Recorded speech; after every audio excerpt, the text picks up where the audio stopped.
નર્મદા ભારતભરના સમસ્ત જૈનો માટે, વિશેષ શ્વેતાંબર જૈનો માટે એ તીર્થ રક્ષાનો એક પ્રશ્ન ઉપસ્થિત થયો છે. પાવાગઢ તીર્થ મુકામે જૂના પગથિયા ઉપર રહેલી અમારી શ્વેતાંબર પ્રતિમાઓ કે જેની કેટલા વર્ષોથી પૂજા, પક્ષાલ, પાઠ, આરતી, મંગલ દીવો એ અમારા હાલોલના મૂર્તિપૂજક યુવાનો કરતા હતા. અને એ પવિત્ર અમારા હજારો લાખો લોકોની આસ્થાનું સ્થાન એને ખંડિત કરવામાં આવ્યું છે.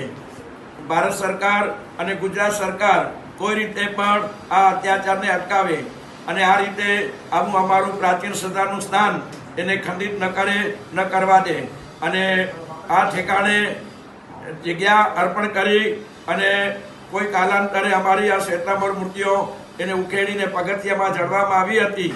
એના બદલે અત્યારે આ વિષય નીકળ્યો છે તો વ્યવસ્થિત જગ્યાનું પ્રદાન કરી અને બહુમાન સાથે એ મૂર્તિઓ પ્રસ્થાપિત કરવામાં આવે.